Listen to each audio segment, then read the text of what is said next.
Hi, I'm Tim Wedrick, Sector Chief for Health Resources and Response with the North Dakota Department of Health. And welcome to today's statewide tactical communication for long-term care. This is a jointly sponsored meeting with the Long-Term Care Association, and so let's check in with Shelley Peterson and see what opening words Shelley has. Shelley? Thank you so much, Tim, and welcome everyone to the Thursday call. It is a jam-packed agenda, so I'm glad so many of you have been able to join us. And I know there have been a lot of issues with workforce, so I'm pleased to see on the agenda, we're going to hopefully have some good resources to talk about to help you specifically address the issues caused by COVID-19 and the infection rate that we're having today. So welcome to the call. We look forward to hopefully bringing some good solutions to you today. Thanks, Shelley. And as she said, we have a lot to bring today, and so we're going to jump right on into it. Leading off, we have Nicole Brunell, who will talk about the transition of the testing processes to the state lab. Nicole?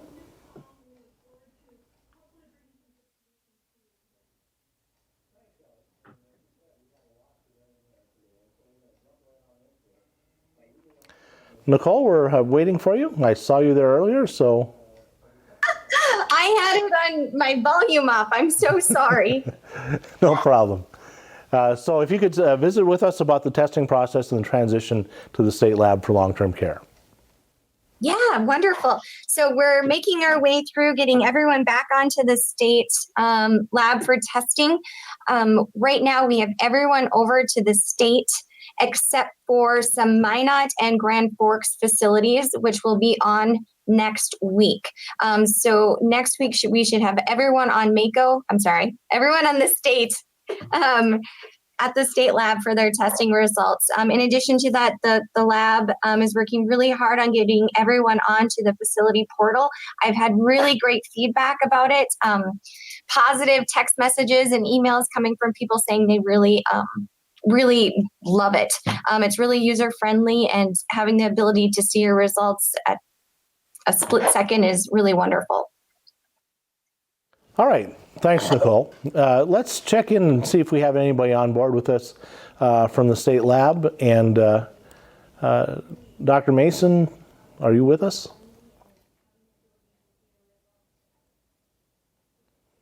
I'm not seeing her or any other representative from the lab, so we're going to go ahead and just continue on with the agenda at this point, and if somebody joined us, we'll come back and pick that portion up.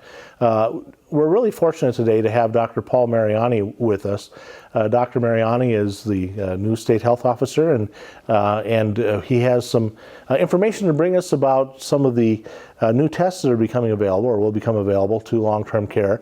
There's a specific device test called Binax Now, and so Dr. Mariani is here to give us some information about that. Welcome, Dr. Mariani. Yes, thank you, Tim. All right, so I wanted to talk to you a little bit about the Binax Now antigen. You may have heard in the news that the federal government has made a very large purchase of about 150 million tests from Abbott, which should be delivered between months of September through December. What is very interesting about this test is that the test can be used as a point of care, right? So you would not need to actually send these tests over to the state lab. And then the other thing is that you also do not need to have any instruments in order to perform this test. I would say that it's probably similar to what you may have seen in terms of a pregnancy test, right? The test itself would be very simple to run. It's using a nasal swab, and then after obtaining the sample, then you can place the sample in a card, and then you would add a few drops of the reagent. You do have to move the card a little bit, but then after about 15 minutes, you would actually be able to see in a visual format whether you have a positive or a negative test. And the utility of that, let's say, especially from a long-term care facility, is that if you have someone that you are suspecting of having COVID, or they have some symptoms suggestive of COVID, you'd be able to get those test results and then make the appropriate decisions as to whether the person needs to be isolated or not. One of the other things that we are looking at in terms of using the test is going to be for the weekly or biweekly or monthly testing that needs to be done right now per CMS. So whether we're also going to be able to use this in terms of screening both for the staff and then also screening for the residents on a weekly or monthly basis as required. Thank you. All right, thank you, Dr. Mariani. I know that Lindsay Hoople, who's our training coordinator, took a look at the training materials that the manufacturer has put out for this Binax Now type of testing, and I know we'll be getting into a question and answer period in a bit, but Lindsay, could you give us just a brief overview of what the training consists of and how long it takes to complete the training?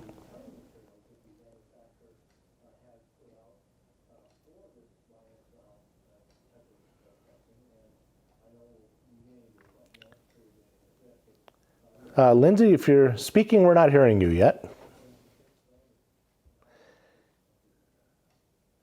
Lindsay, I'm seeing your lips move, but I'd rather hear your voice.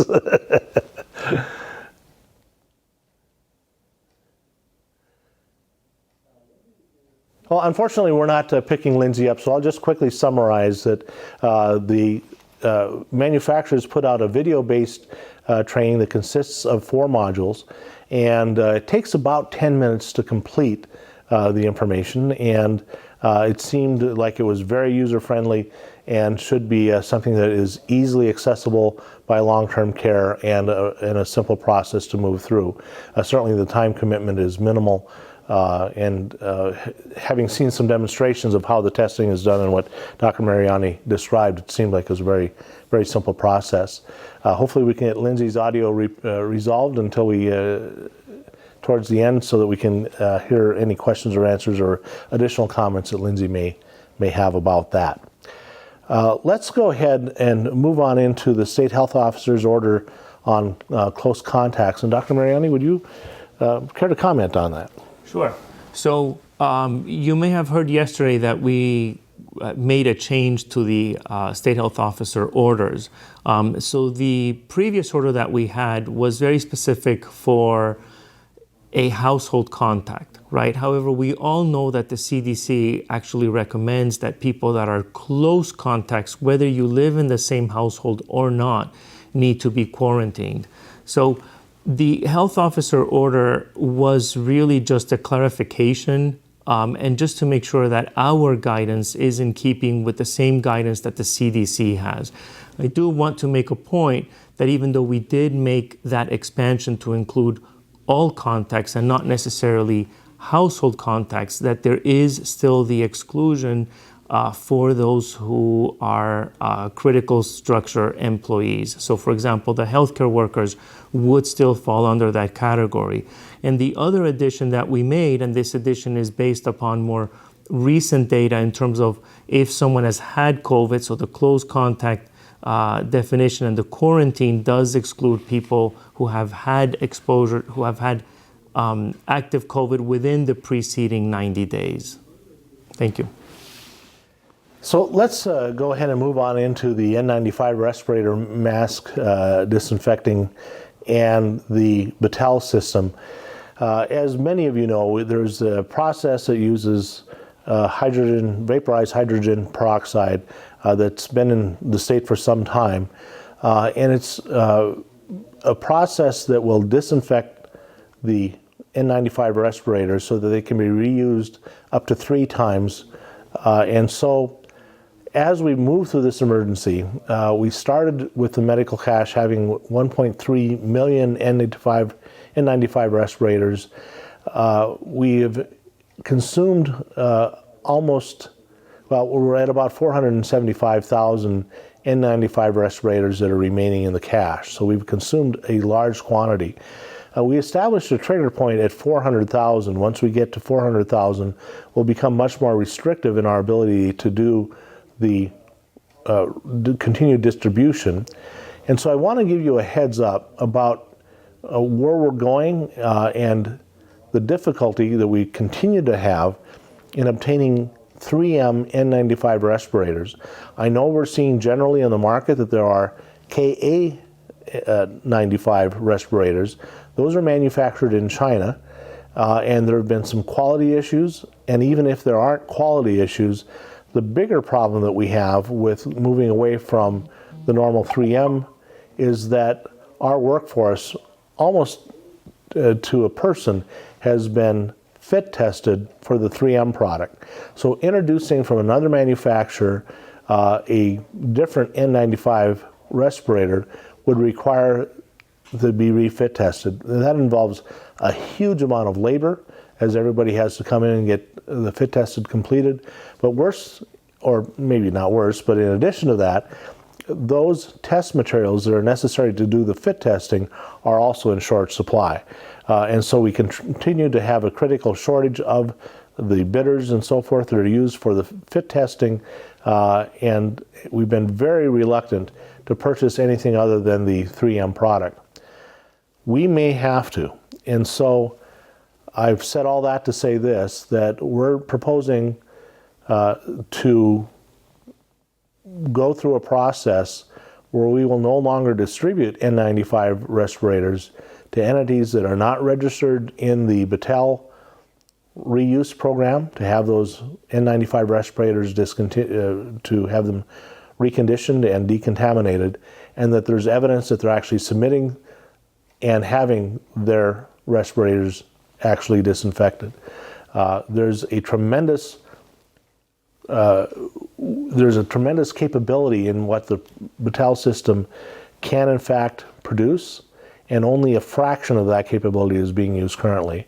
So in all seriousness, we really have got to conserve what we have left and do everything possible to maintain the utilization of the N95 respirators that we have in hand, because the alternatives that we have, as I've previously explained, are going to involve some pretty heavy lifts to replace those.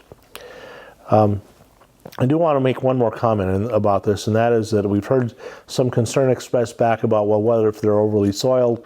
What if they're not in good enough condition to be reconditioned or decontaminated? Part of the Battelle process is that they will in fact inspect those N95 respirators as they're coming in. If they are soiled, and usually the principal offender was makeup, but it can be soiled with other issues as well, then they discard those respirators and do not attempt to decontaminate them. So please, please, please get registered into the Battelle system if your organization isn't currently, and whatever N95 respirators you currently have used and are storing, get them sent in so that they can in fact be reused, and that we get the full longevity of those respirators consumed. The next item is also mine, and that's where we're at with the workforce. As we all know, there was a long-term care shortage before we had COVID, and certainly COVID has exacerbated that situation. And of course, we have ongoing issues in terms of the positives that are coming in and needing to furlough the positive workforce when that occurs, and that's creating some significant problems as this moves forward. There are a number of steps that have been taken to try and resolve, or at least bring some relief to this. One is that we yesterday sent out what's called an EMAC request. This is a compact between the states, and we've requested 30 CNAs and 10 nurses to see if we can have any other states provide that workforce to us through the EMAC process. I'm frankly not optimistic, but we're giving it a try. Other states have also put out EMAC requests as well. Second strategy is that by working through a temporary agency that, at least to this point, has not been able to have large numbers, but it sounds like there's some significant numbers that the temporary agency may have available, and to be able to have a larger number of CNAs available through temporary agencies, and hopefully that will help to alleviate the situation as well. The third area is, as we've looked at kind of how the existing workforce that the state has through the Department Operations Center whether it's through the medical reserve program or people that we've out and out just hired temporarily for this response. A shift has occurred to have some of the personnel that previously had been provided by the Department Operations Center and involved in testing to swap those out, to switch those out, and to have National Guard do that process instead of the medical personnel. And that process has been implemented. It will, on an average day, provide an additional roughly 15 to 17 persons per day as we've executed that process. And then the final thing that I wanted to talk about was the emergency creation of certified nursing assistants. At the beginning of this process, there was a modification made to the CNA program for COVID, and it involved having a video-based distance learning process to cover the didactic portions of CNA training. That has been available online and frankly has not been well utilized. We have established a process where a person can take, not having been previously trained, can take the online portion, complete the didactic portion, as I said, about 8 hours to complete that, complete the testing that's part of that process. And then we're soliciting workforce that people can take and complete the psychomotor portion of that. And so that's roughly 24 to 32 hours of additional training. We would be in a position right now, we've identified the instructors, we've identified the space, so we could start that process today if people were raising their hand and saying, I want to be trained to become a CNA, send us through the training. We can start that process now. We have a contract that we're working on with the Bismarck State College, and we expect them to take over the psychomotor training part of this around September 28th.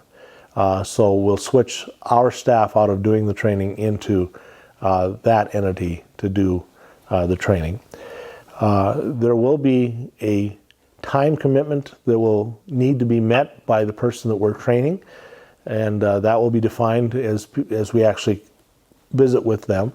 But it's a minimum amount of time that they would actually need serving as a CNA, and then that would cover all of their fees associated with completing the training process. So we think and we're hopeful that there's a chance that we can, rather than just continuing to rely on the workforce that we currently have, potentially identify others that may be interested in providing these services, and in a relatively fast process, move freshly trained people into the workforce.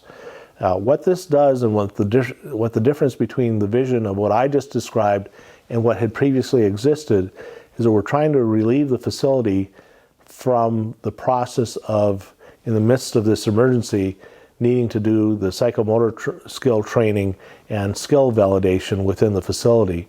And we think that the facilities are too busy caring for the patients, or the residents, I should say. And so this is an attempt to move that outside of the facilities. Obviously, the facilities can do whatever additional training that they feel is necessary, and do whatever skill validation that they would feel would be necessary. But the idea was to create more of a self-contained package that would have people that are more prepared to actually step into the facility and begin providing assistance. So those are the four major strategies that are in place. I'm sure that there'll be questions that will be generated as a result of what I've said, and so we'll hold all that until we come back to the question and answer portion of the program. Let me go ahead now and move on into the next area, which is the tenant-resident survey process. And Carla Bachman, who's the ombudsman for the state, one of the ombudsmen. Carla, are you with us? I am. I hope everybody can hear me. I have had technical issues. Can you hear me? We've got you. Perfect. Because like I said, I've been fighting technical issues. I'm either in a horror movie set or a tunnel. So I hope it's much better quality. Yes, through the Long-Term Care Ombudsman Program, Our intent is to do a survey of all residents in assisted living and basic care to start with. We will catch up with the nursing home residents as soon as possible. It's a good tie-in for us with Resident Rights Month, which is October. Not a lot of activities going on with that, I think, across the state, simply because, of course, COVID has impacted all of that. With that, as the Ombudsman program, for systems issues, we are to be resident directed. And we've had a lot of individual residents call us, and the thought was, hey, we need to reach out to as many residents as we can to really find out what systems advocacy they want us to do. I'm hopeful that the survey will get out in the next couple of weeks. I don't know all of the specifics on the logistics, but a packet should arrive with surveys to your facility, self-addressed stamped envelope. Again, I'm still working on some of the logistics. And as of yesterday, I just found out there's a couple of additional hoops that I have to jump through. So time-wise, those may impact getting those things out. So that is all I have to share at this time. Thank you. Thanks, Carla. The QSO memo that came out a few weeks ago obviously had a lot of information in it. One of those was some revision to the visitation in terms of what the requirements are according to CMS. And so joining us now is Kathy Laxdal and Bridget Widener to talk about a portion of that. Go ahead.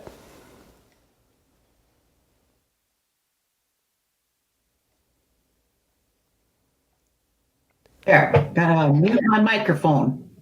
Okay, good afternoon, everyone.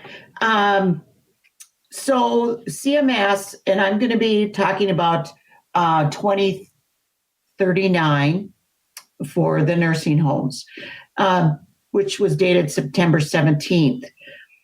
We listened to some calls regarding this memo, so I just want to kind of bring out some of the high points that they talked about, some of the things that are the reason for this new memo. And really, CMS is issuing this new guidance to provide reasonable ways in nursing homes that nursing homes can facilitate in-person visitation.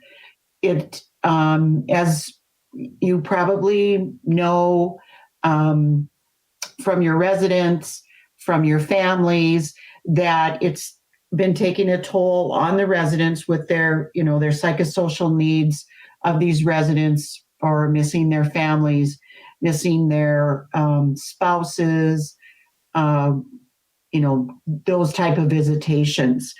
So CMS has recognized that and has made some changes, and this memo actually, as it says on page 2, supersedes and replaces previously issued guidance and recommendation regarding visitation. And they talked about the core, there's the 4 core areas to it. And the one is, as we all know, and everyone has been doing since this started, are the core principles of infection prevention. And we know that every facility's been practicing that. The residents, social distancing, hand hygiene, face covering. So those are still the core principles that should apply in any visitation. And that's the principle one. And then it looks at outdoor visitation, indoor visitation, and then the required on the last page there. But it talks about, we heard, I'm just going to say that when we're on these calls and we're listening to other states, we're kind of experiencing now what some of them had experienced prior. So there are some states now that are just starting maybe outdoor visitation, haven't done any indoor visitation. And we're looking at this, we've kind of done that. And now we have some outbreaks in some of our areas and some of our counties. So they talk about outdoor visitation and how that should occur. And as we know, we're getting close, as the weather is telling us and the leaves are falling off the trees, that seasons are changing, and we have more inclement weather up here in North Dakota than some of the other states do. Then it goes on to talk about indoor visitation and the guidance for that. And it also goes back to your county positivity rate. We've had some discussions with VP3 team about how this and the phased reopening plan is going to look. Because CMS is pretty firm in what they would like to see on visitation, and that residents are, if at all possible, within your facility to allow indoor visitation. It talks about indoor visitation, about residents that share a room, some things, some points there. Then it talks about, the 3 levels of county prevalence.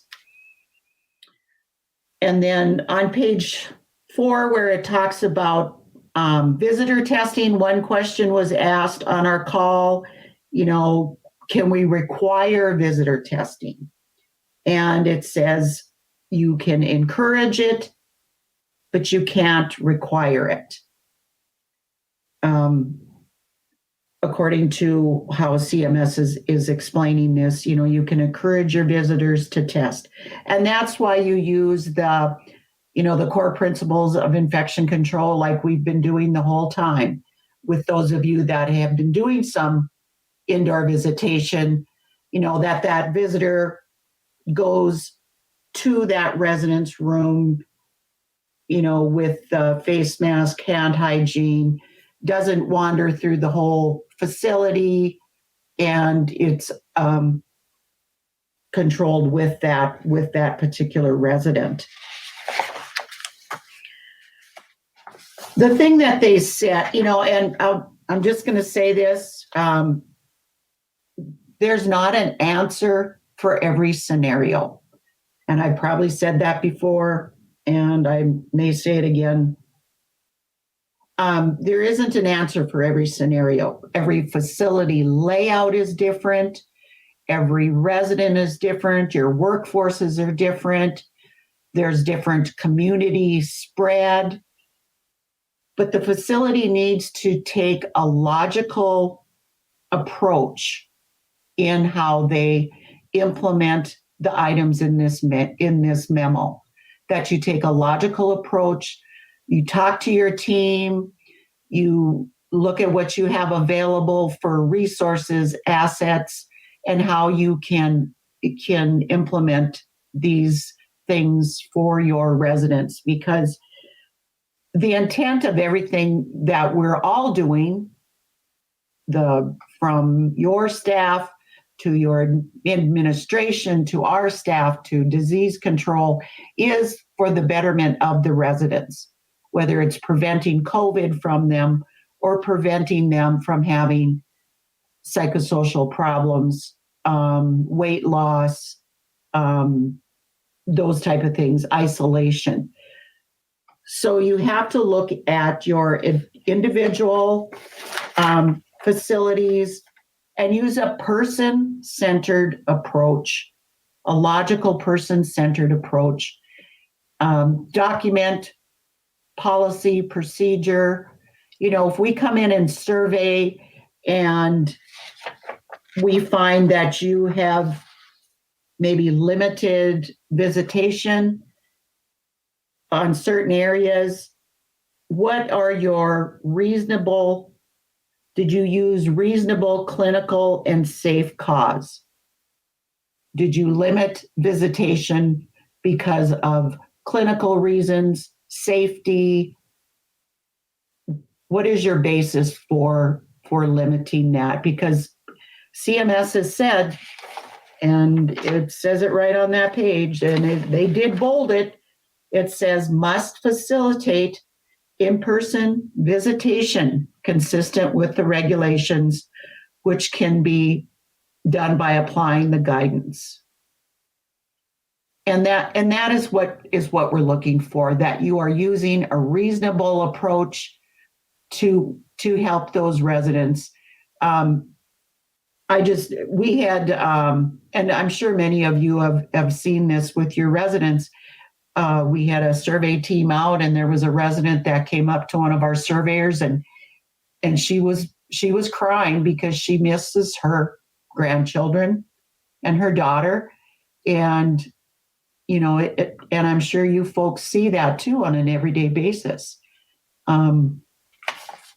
That's kind of what CMS has been hearing, and therefore the reason for the change in guidance on the visitation.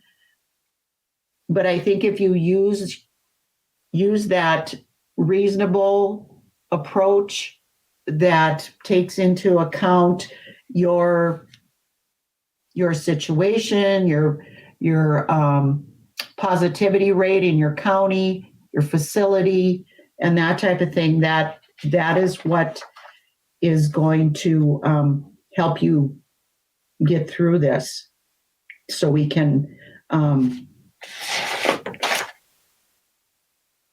help these residents and have visitation. As I know, some of you probably have been doing visitation in the last while anyway, through the phasing of the VP3 team.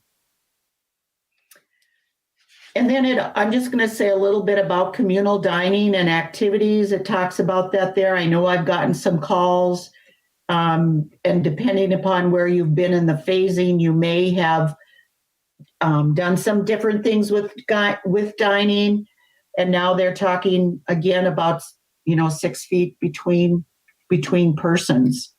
And I think VP3, are you on the agenda too? Oh yeah, they are. Okay. So I guess that is, like I said, there is not a black and white answer for every situation. When we survey, we look at the situation, we talk to you, we talk to your staff, we talk to the residents, and we try to make a decision the best we can on what is going on in your facility. I know we've been out doing a lot of infection control surveys. We're doing complaints. We've done a couple research. And so we're interacting with your staff and with your residents. Any other comments from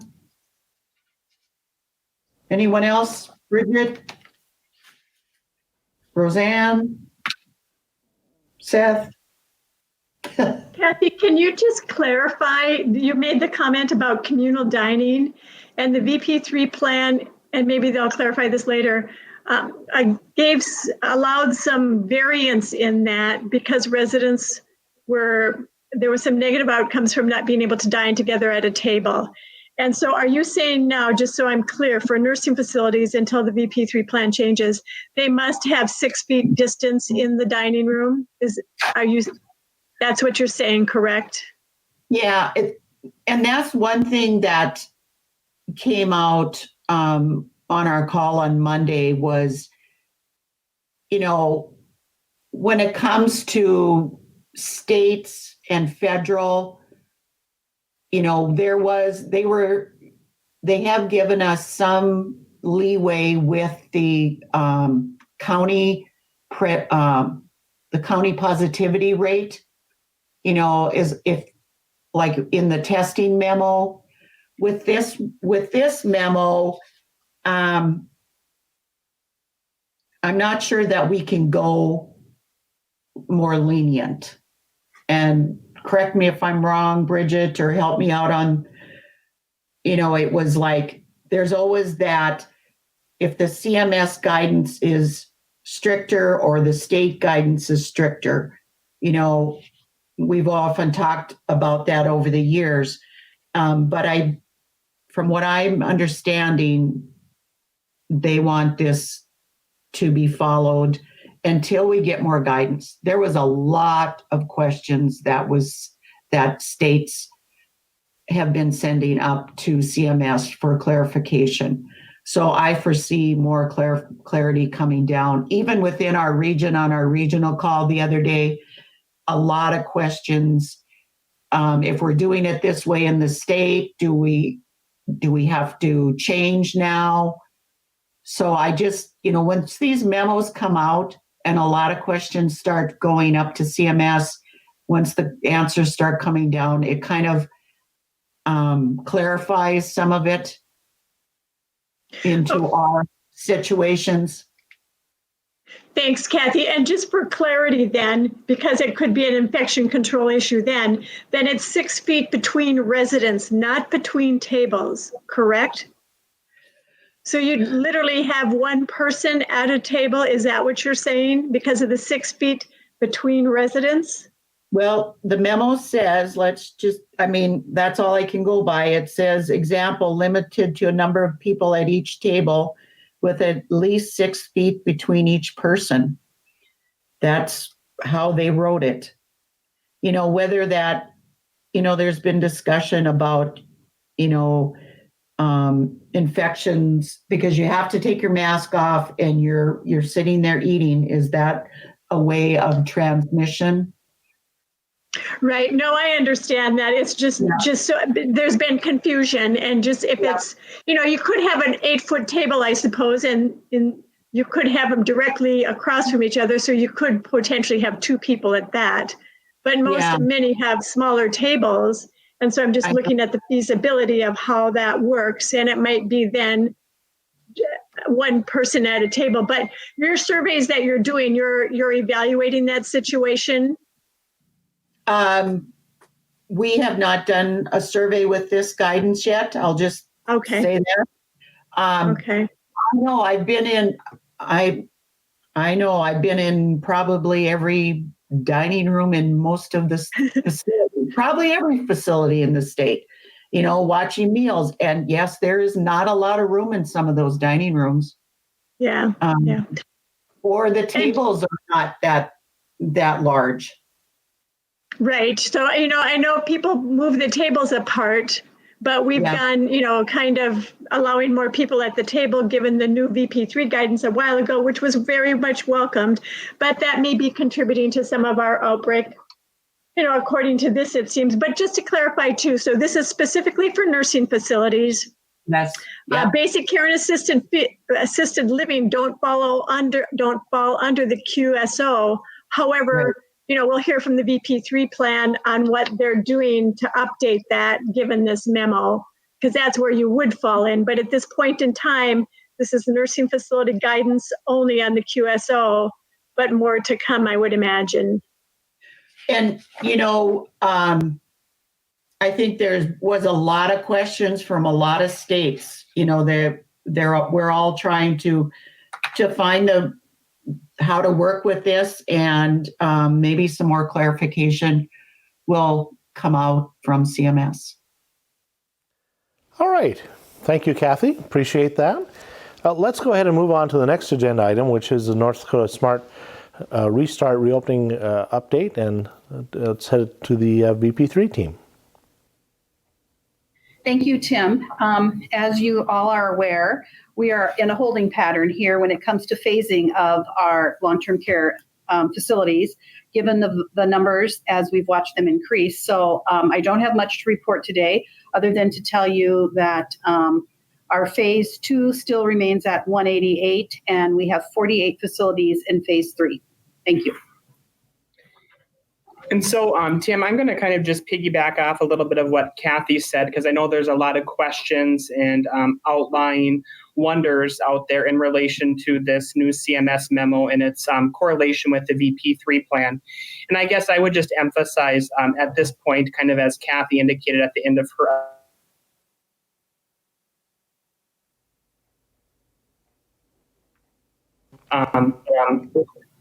has been part of the governor's executive order in relation to the phased reopening, aligning with the North Dakota Smart Restart long-term care reopening guidance with the VP3 plan. And so we've had some conversations with Kathy and her team over at the Department of Health, as well as with Chris Jones, and we'll continue to be vetting these things forward so we can certainly reevaluate the VP3 plan as we understand there are some need for some changes, and certainly want to make things correlated between the CMS memo and the VP3 plan. And as Kathy said, certainly some of these things we'll hopefully have more clarity on in the near future. So I think, again, the takeaway message is more to come here in the very near future. So hopefully by the time we have a next tactical call, we'll have more concrete information on potential changes to the VP3 plan. And again, having that align with potential elements of the CMS memo. So hope to have a more firm update in the short order. So. And I have a couple of updates. I just want to reiterate as part of that CMS memo, I think one of the things that is really clear in there is that visitation must occur. And I think that we get calls, I can think of about 3-4 of them this week from, family members questioning what the visitation should be for a certain facility based on what phase they're in, or based on maybe what's happening in their county or facility. And we always refer them back to the administrator or director of nursing or somebody that is in charge at the facility to talk it through. But many times their questions are related to whether or not visitation should be occurring, because their understanding is that it has been stopped by the facility for one reason or another. And, generally when we look back to see, of course, we don't pass that on to the individual, but we do pass it on to you as the administrator, that the question is, why can't we do visitation? They don't have any positives in their facility at all, or at least why can't we do outdoor visitation? And so I think that, if there is any takeaway from that memo right now, it is that visitation should be occurring. And that Kathy mentioned it before too, if you're going to have a reason why you're not going to be doing the visitation, you really need to have some clear documentation or understanding of when you start and stop those things. It's a question that comes up quite frequently to us. And then along those lines, just want to say that we've been trying to find, you might want to say, environmental or infection control expert that can help us come up with what should the specs look like on a room or a place, a spot, something inside your facility that we would call our, outdoor visitation happening indoors. Because there may be times, down the road over this winter that true in-room visitation is not going to be acceptable in your facility based on what is happening in your county or even in your facility. So with that being said, we're trying to find some maybe content experts that have some, thoughts about what might be a best case scenario for somebody that wanted to design a space inside their facility that, is nothing that's going to take a remodel or anything like that, but something that is going to be a safe visiting room. Some of the things that we'd like to have them suggest is, length of time for a visit, for example, how much time in between the visits so that the room can, safely, be cleaned and dry, for the next visitation. So those are some of the things we're hoping to get some clarification on so we can get them to you. We remember last year at this time, actually 2 weeks from, I think tomorrow, we had a blizzard in North Dakota. So we know anything is possible, and we got a little bit more time for outdoor, but not a whole lot. The next thing I want to mention too is that you may have heard the governor yesterday speak about the air purifications or trying to assist nursing facilities with putting in the Halo air purification systems. And where that's coming from, I know that the Department of Commerce had a grant, has had grant proposals out there, for people to submit for a grant request. And so we're just trying to find out where there might be still monies available that facilities could go to, have this air purification installed as, part of some kind of funding that might be out there. We're hoping there's still CARES Act money, there's still COVID money somewhere that can be dedicated to this. Because we think that it might help. It might be a good thing to have that purified air, and some facilities maybe have more need than others, but we're exploring all that. So if you did hear it yesterday on his press conference, that is what he was referring to. And then finally, I just want to add that Tim talked about the staffing and kind of trying to figure out where, how we can get more resources into facilities. As of about, I think last week, we started assisting the doc with helping them identify the priorities for staffing. We know that there's only a certain number of staffing resources out there, and we usually have a pretty good idea what's going on with facilities across the state and maybe where the real hot spots are. So when you have a staffing need, you do just like you've been doing. You call into the doc and provide the information. There's a few more questions that they're asking to help us kind of sort through how significant your need is.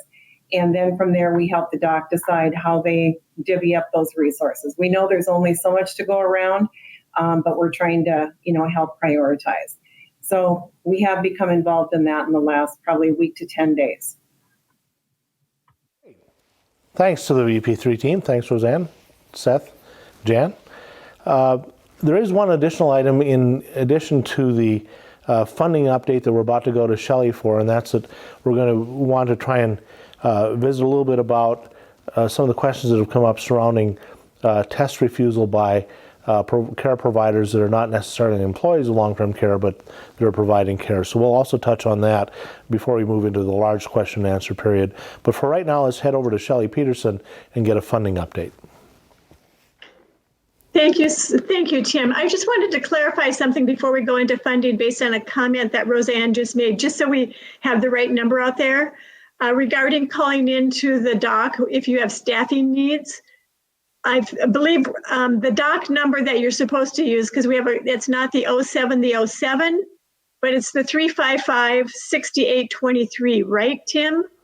Just so we have those calls on staffing going to the right number. So let me clarify. When there is a staffing shortage and an emergency approach, then the 0707 number is the 24-hour day, 7-day-a-week number. We've recently started another number, and that is for people that are interested in joining the workforce for long-term care. And so that one we have separated into a different number. And I'm sorry, I'm not recollecting it to know for sure if the number you gave is in fact that number. But 0707 is the 24-hour day, 7-day-a-week number that if you're having a problem, you'll get an answer at that level, and we'll do everything we can to assist. Now, you shouldn't have said that so broad, if you're having a problem. Okay, if you have an emergency. If you have an emergency. Yeah, no, I stand corrected on that, so thank you. So the 0707 number, kind of like the Ghostbusters number.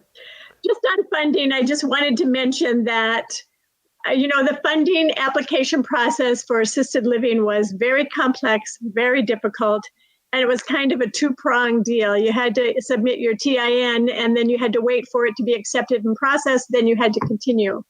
So I know it was very difficult. I don't know how many facilities in North Dakota did ultimately apply and complete that process. I hope a number of you did. The application deadline was Monday of this week. And nationally, I do know that the money is starting to go out to assisted living. So if you're in North Dakota and you have not yet received it, especially if you submitted closer to the deadline, that's probably not unusual, but the money has started to go out. So we're seeing that go out to assisted living facilities that were previously not eligible.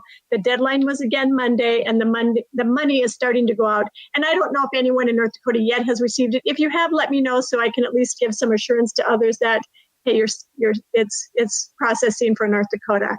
But you should hopefully see some money. For nursing facilities, I just want to emphasize that webinar that we're having on October 13th. It's a 1-hour session with Ide Bailey. And specifically, we're looking at the most recent tranche of money that you received. There was some different reporting requirements and some different items associated with what the money could be spent on. So specifically, we're going to be covering that, as well as any general questions you have on the money you received, the reporting, the documentation. But I wanted to let you know that if you have any specific things that you want to make sure are going to be covered in that October 13th webinar for nursing facilities and that federal money, please send the question to Peggy so that we can give the heads up to Ide Bailey and they're prepared for it. But again, I think it would be a good webinar for all because, a big part of this is going to be afterwards documenting and what can the money be used for. And we want to make sure everyone has access to the information to make sure to do it right. But with that, that's all I have on funding. So thanks for that, Shelley. And I am going to pose another issue, but we're coming into the question and answer period. This would be a good time to start to go ahead and queue up in terms of if you have a question or comment that you want to provide. This would be the time to go ahead and call in. 855-361-4591 is the number. Go ahead and start calling now. And while people are starting to call in with their questions or comments, I know that we have received this last several days some questions coming up about the guidance, the QSO guidance that we previously spoke of, and some of the issues surrounding non-employee care providers that may be refusing testing. And so how does a long-term care facility deal with that? And the fact of the matter is that the CMS folks have provided guidance relative to that, but also to interface that with how that guidance works with where the rest of the state policies are. So would a member of the team like to start to respond to that issue? Dr. Mariani, would you care to take that on?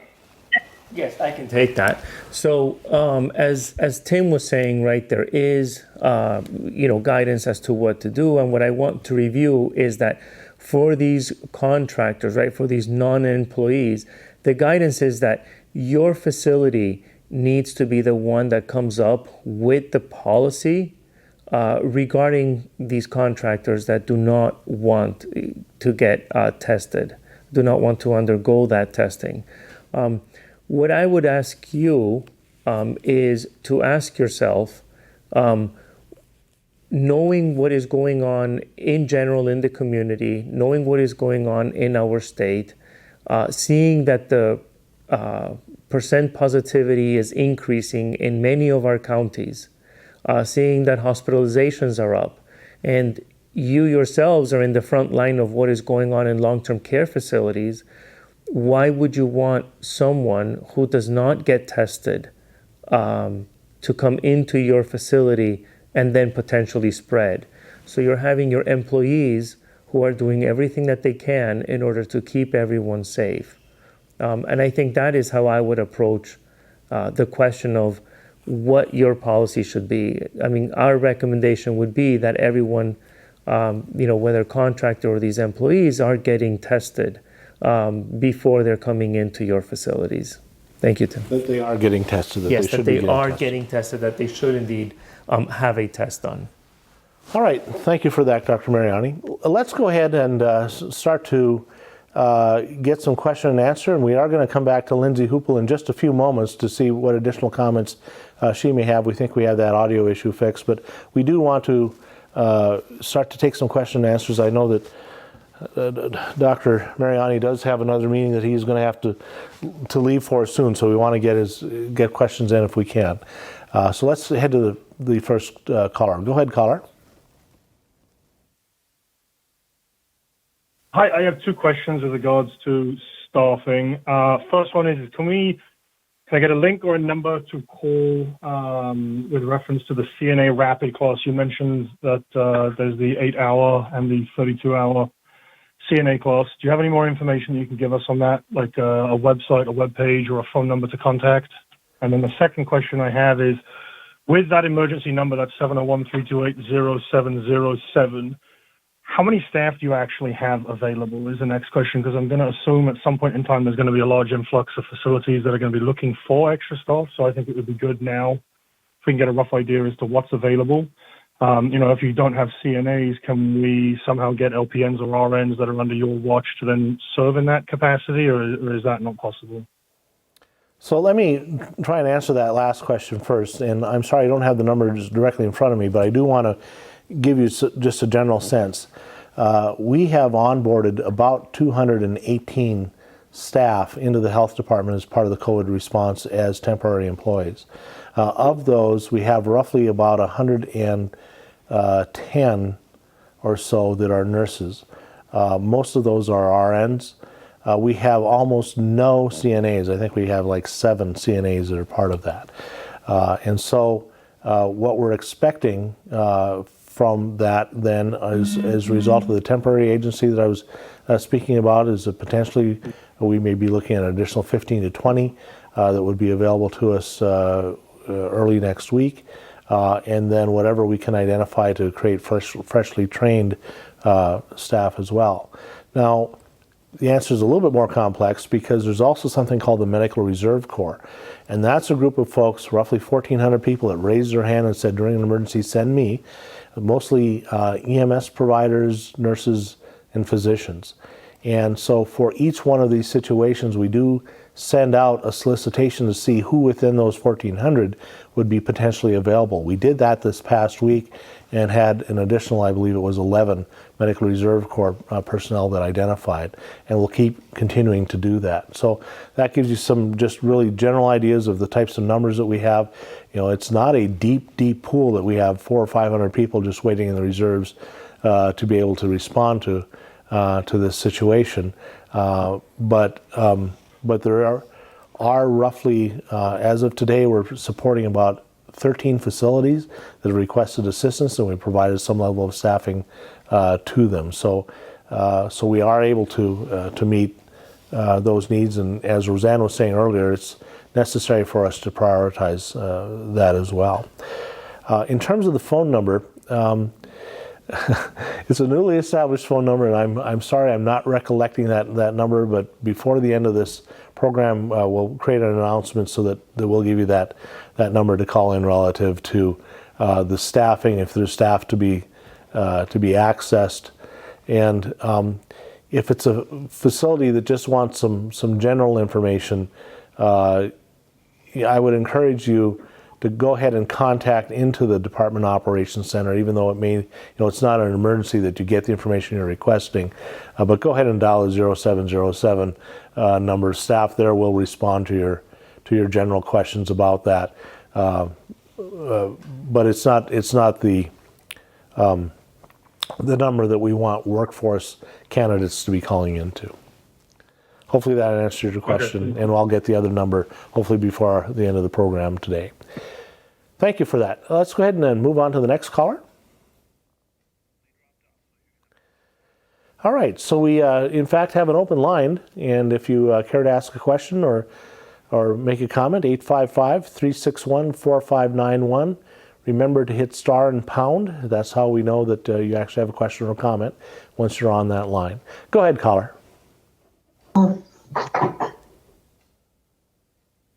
The first thing I have is just kind of a clarification, and then after that I have a question.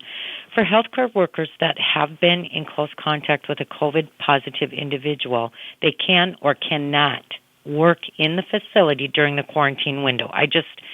So can they or can they not, during their quarantine window, work in the building? The second thing I have is a question. I have asymptomatic COVID-positive staff that are willing and able to work during their 10-day isolation period. Can they come to work in my COVID unit? So let's first go to disease control. I did see Kirby Kruger earlier, and see if he or someone else from disease control can address that first question. Kirby, still with us? Or anyone else from disease control?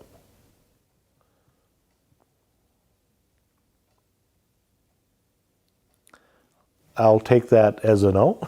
So, does anyone else from the team want to address that question? So I can help answer that question. So, as a clarification, what we are talking about is when you have someone who is exposed, right, in quarantine, can they come work, right? And then the answer would be yes, so long as that person remains asymptomatic, okay? That would be one thing. And then actually to the second question, which was, can an employee who is already COVID positive, right, but is asymptomatic, can they come and work in the COVID unit? So what we are saying is, if you are reaching the stage that, that is a consideration, first, what we want you to do is to contact the doc to see if we have the resources available to help you out. If we do not have the resources available, right, then the Department of Health would be called, and then we might be able to make we might be able to help out with making that decision. Thank you, Dr. Mariani. Go ahead, caller. Yeah, so if I call the doc and I've already gotten a couple resources, what's the next number I call? Well, there really isn't a next number. The doc would be kind of the one-stop shop that would help you through those additional processes, if I'm understanding your question correctly. Perfect. Thank you. Thank you. Okay, next caller, please. Go ahead.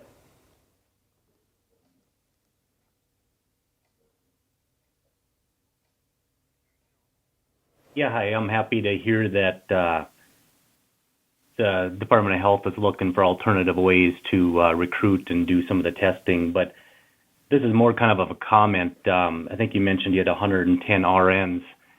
A lot of those RNs have came from facilities within North Dakota. So as the Department of Health ramps up, they're also taking staff from other facilities, which is creating a staffing crisis for us, especially at $50 an hour that they're paying. So is the department kind of conscious of what they're going to be doing going forward, of where they're recruiting from? So if this temp agency doesn't work out, they're not going to be trying to recruit from the facilities that are already hurting? Yeah, thank you for that comment. I know that I've heard that before. We did take a look at it and are very sensitive to this issue. And we know that of those numbers that I was talking about, only a small number of those are actually full-time nursing staff with us. And while there were a couple of situations where a nurse had made the decision to leave a facility and did come join us, by and large, we're telling people that we're not interested in hiring people away from long-term care facilities or any other facility as part of this process. Where this problem usually presents itself is more on the PRN side. And so in terms of that process, then what we're instructing is that these individuals need to make sure that their full-time facility, whoever their primary employer, is consenting to their PRNing with us in this capacity. So again, certainly not a perfect situation. You might be able to show examples where that did in fact occur, but by and large, the workforce that we have within this pool has not come from long-term care facilities that are now populating. What's actually happening though is they're going PRN for the facilities. So they'll probably tell you they're not full-time employees anymore, and they know they can get their jobs back because of the healthcare crisis. So they're probably applying for the full-time job, saying that they're PRN at their facilities. So we probably have 5-6 examples just for us. All right, that's very important information, and we'll need to continue to work through that, because clearly the idea is not to create a staffing gap and just in one area only in order to create a resource in the other, and that's counterintuitive to the mission, and certainly not what we're attempting to do. So thank you for that. So we do have an additional. I thought Dr. Mariani had a comment. No. Oh, okay.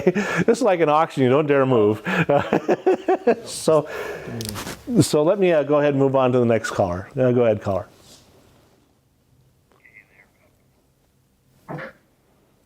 Hello. My question is regarding the fast track CNA licensing. I know what you're talking about, that you were going to do the 8-hour online, and then you have the skills or psychomotor skills set up through either you or Bismarck State College in the near future that you're looking at. Are those licenses going to be permanent then, or are they considered temporary? That's the first part. And my second part of the question is, I am one that has utilized that, and I currently have 15 CNAs that I have under that fast track, and all of their licenses are due to expire on November 15th. Now, getting them into testing is a huge issue, as well as it puts me down staff by taking them off of my staff to go and do the testing and such. Are you going to extend that, or are they going? Is there any way they would consider being grandfathered in if those others that you're doing now are going to be in? Because we've already we have done competencies and all that. They've been working for us since March or April. So just curious on those situations. Yeah, excellent questions. Let me kind of unpack that in a couple of different areas. One is we are aware of the November 15th deadline, and we are taking steps to extend that. So it's our intent to request through the process that we are able to extend that into a future date. We are not wanting that to expire. Secondly, I'm going to just provide a little bit of a seed of the answer and then kick it over to Kathy Laxall or Bridget Widener for additional comment. And that is that one of the mechanisms is to do a challenge test to become a CNA. The process right now that I described is specifically temporary to this emergency. But let me see if Kathy or Bridget have any additional comment that you care to make about that. Yeah, Tim, I can comment on that.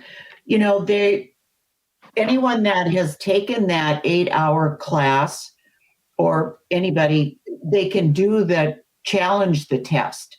To be certified in the state, you have to take the test.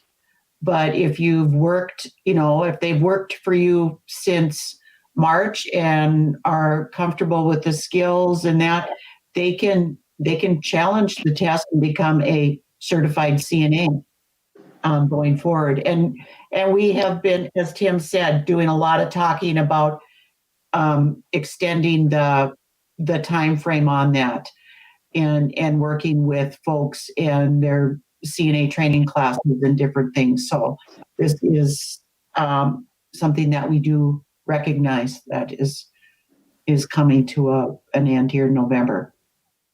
Kathy, can you add a little bit more on the 8-hour course? That was a course that HCA developed early on, and it's made available free to all members and non-members. So anyone in North Dakota can utilize that course to get temporary CNAs in your facility.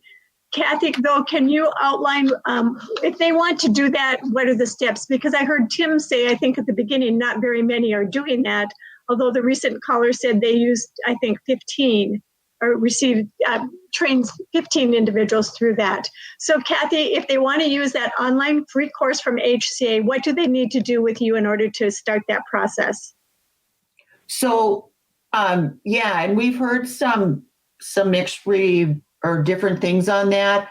I think we had, I want to say 40 maybe at one time that have taken it.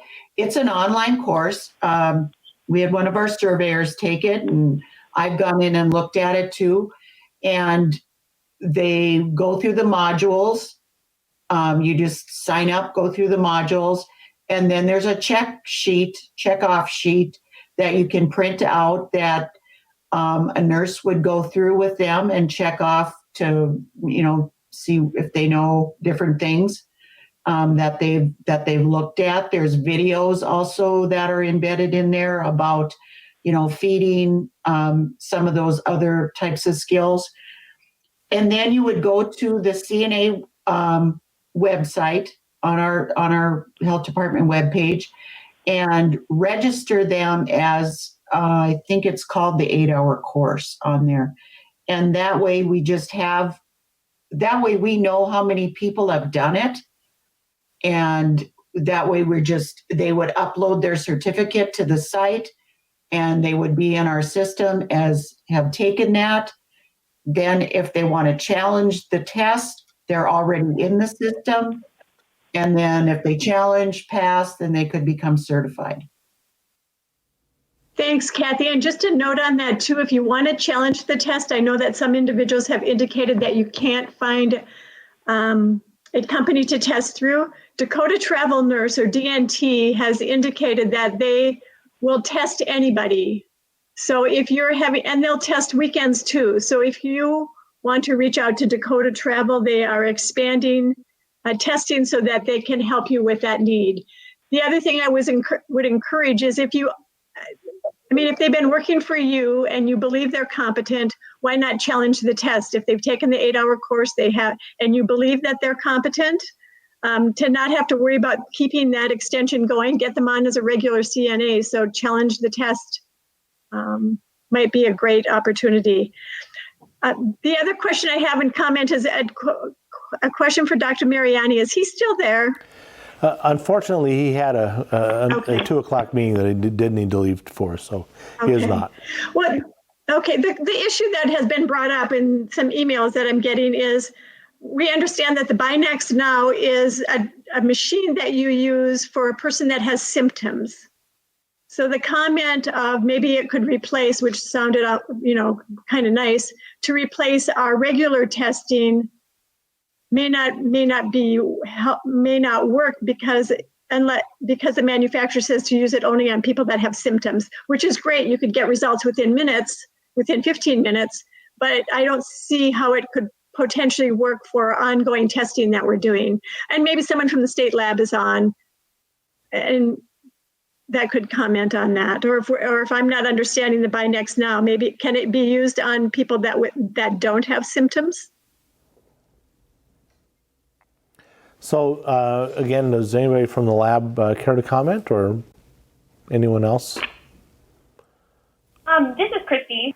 I need to look at the package insert, and I'm not going to be able to pull it up fast enough to tell you that for sure. But if that has come from the manufacturer, you definitely want to follow what the manufacturer is saying, and that it should just be used for symptomatic people now. I'm only saying that because you said it, not because I've seen that with my own eyes. So just make sure that, if the manufacturer says use it for symptomatic people, that's all you should use it for. So then it might not be a good replacement for routine.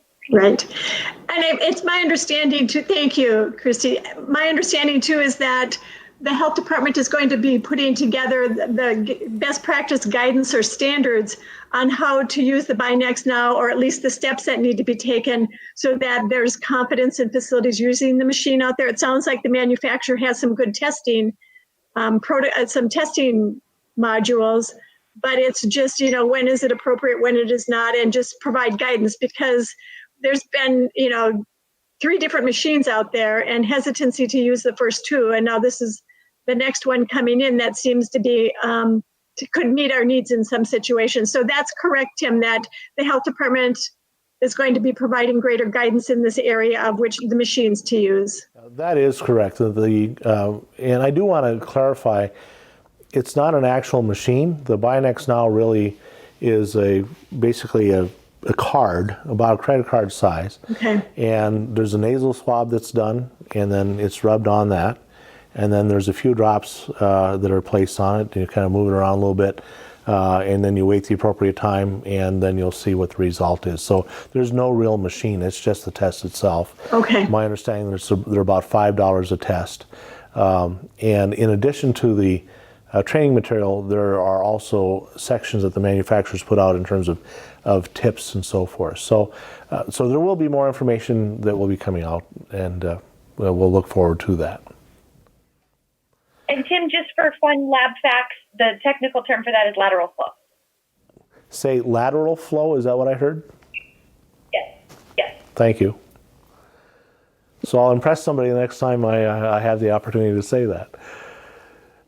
Let me check in with Lindsay Hoople right now and see if, first of all, if her audio issue is fixed and if she had some additional comments, as long as we're talking about Binax Now. All right, can you hear me now? We can hear you. Wonderful. Okay. So yeah, you pretty much covered it, but like Tim had said, there's 4 training modules and I did take all 4 of them. It took like just over 10 minutes to watch all 4 videos and it was pretty informative considering that it's just a little card like he did say. Each test box of test kits comes with some procedure cards, and I actually sent a clip of that to Clint. This procedure card, here we go. So there's 4 steps, and this is basically how the test is performed. So after you do the training modules, you also have this to reference. There's more information, but this is just a clip from one of the documents that is in the extra training document that I had found. There's also some tips and tricks online for swabbing. There's some facts and frequently asked questions. They've put together a pretty good amount of information on the website, and I'm continuing to go through that and see what else they have. But like I said, the 4 modules, they're just over 10 minutes, and from my understanding, anybody that is able to swab a patient is able to do this test procedure. Lindsay, can you confirm if it's supposed to be used on people with symptoms only? That I do not know as of right now, but I'll look into it for you. This is Christy, and I actually was able to pull it up really fast. And yes, that's correct. The intended use of this Binax lateral flow assay is for the detection of SARS-CoV-2 in direct nasal swabs from individuals suspected of having COVID-19. And it needs to be done within 7 days of the onset of symptoms. So you want to use this for symptomatic people. Thanks, Dr. Mason. Yeah. And this is Bridget. And I just want to, sorry, I got my camera flipped the wrong direction. So I'm just going to turn it off. I would caution us to, we need to visit with the North Dakota Board of Clinical Laboratory Practice a little bit further to determine actually who can do the testing. Not all states have laboratory licensure for testing personnel, but North Dakota is one state that does. It is part of the executive order for the governor on suspending some of the licensure requirements, but I do feel that we need to visit with the lab board a bit further. Right now, RNs are exempt. They can do laboratory testing, but some of the other staff, we will want to touch base with the Board of Lab Practice. Christy does sit on that board as well, so we'll work together to make sure that we know who can really do that test, because we don't want to have the long-term care providers do something that the lab board could take issue with. So we'll follow up on that and provide additional information. Thank you for clarifying that, Bridget. Thank you, everyone. That was Tim, good. just one. Yep. Thanks, too. And Tim, just one more question related to the QSO dated September 15th, I think, or September 17th. CMS said it was effective immediately. And I know that and talking to my colleagues in other states, all the states are kind of struggling with trying to adopt and change some of the things that they had implemented within their states. So I think everyone is kind of still trying to digest everything. But when do you think there'll be guidance out from the state on this QSO, or even an update, maybe Seth and Roseanne and Jan from the, Seth, I think you said maybe at the next call. So is the message, can we say kind of not worry about it, even though it says effective immediately? And the thing I'm getting texts on that people are worried about is that dining issue, because of our guidance saying that that we can have more people at that dining room table, which was to help with resident interactions. So I just want to give some clarity before we hang up on this memo and this guidance on dining, and I don't want people to get deficiencies if we're still kind of waiting for guidance. Is that okay that they're still waiting for guidance and not to worry about this so much, or implement changes now in nursing facility dining? So I think, again, you're not going to be satisfied with this answer, and I understand why, that not everything is understood about what was in that QSO at the time it was released.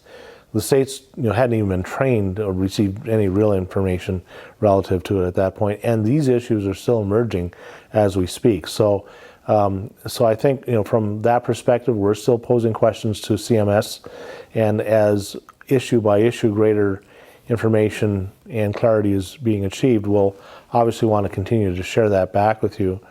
But some of this is just not knowable, like some of the questions we've actually posed back to CMS at this point, and we're waiting for answers to. So for those things that we're certain of, we'll try to be very, very concrete, and the rest just to be completely transparent. When we don't know, we have an obligation to say that we're still researching.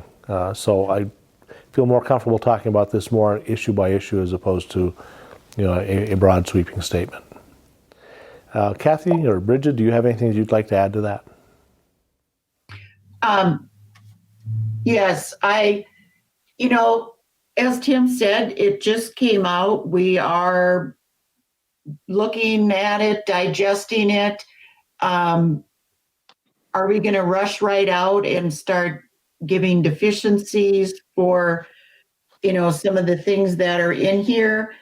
I do think the visitation piece, I really think that is the thing that they brought to the forefront in the discussions that we have, is that, that facilities, within their logical process of looking at their scenarios, implement that,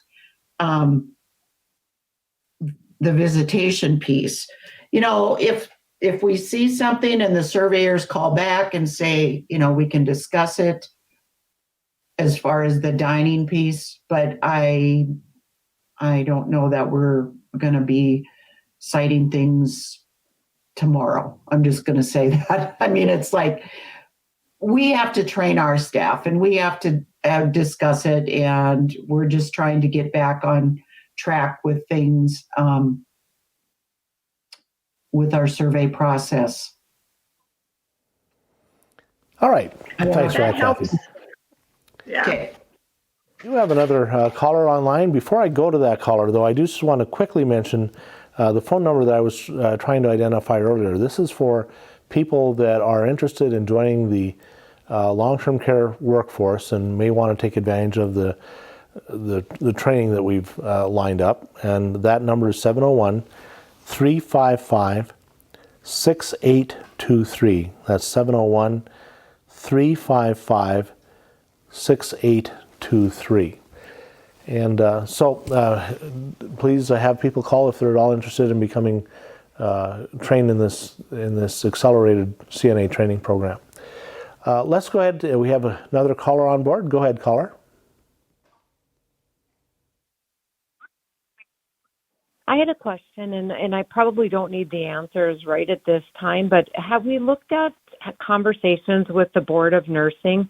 We're seeing quite a few delays in getting boards scheduled. So we've got people that have applied for nursing positions, but for whatever reason, they can't get their boards scheduled. So that was one of my questions. And then the second piece kind of related to that is there a way that their grad permit could be extended so that they've got a longer grad permit? And then third on my list of things is, in the past, we've not been able to have them as employees while they're waiting to take their boards, but there's many things that they could do, a unit secretary, for an example. That would be something that they could do. And previously, we've gotten a penalty from the Board of Nursing if we've had them working in a role similar to a nurse. So those were just a couple of the questions that I had. All right, thank you for those. We don't have answers to those, but we will reach back to the Board of Nursing and just communicate that those were raised in this forum and see if they would like to come visit with us and be part of this meeting at a future date. Thank you. Thank you. Well, that does exhaust the list of questions that we have. And so I think it's time for us to go ahead and wrap up based on that. Let me see if anybody on the panel has any comments or questions before we leave, and I'll go to Shelley for last comments and close out the program. Anyone else on the panel have anything that they would like to add? Shelley, any closing comments? Just that we'll send out information on the 8-hour HCA program. I'll ask Vanessa to send it out in her next update. So if you're interested in that 8-hour program to help get more CNAs into your facility sooner, we will send that information out in Vanessa's next update. But thank you, guys. I know it's very stressful. I know staffing is not easy. I know that this probably doesn't seem like enough help, but I know everyone is working really hard to try to bring the resources so they have them for you. Just hang in there as best as you can, and know you're keeping people safe and doing a good job. Tim? I'd just like to make a comment about the Board of Nursing thing. The Board of Nursing does have, they're called CMA 3s.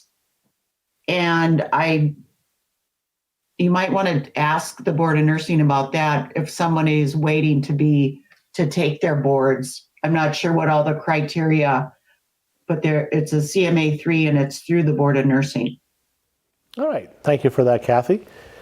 And thank you, Shelley, for the closing comments. And let me just add my voice for gratitude. Thank you for everybody in long-term care that's doing a remarkable job under very difficult circumstances.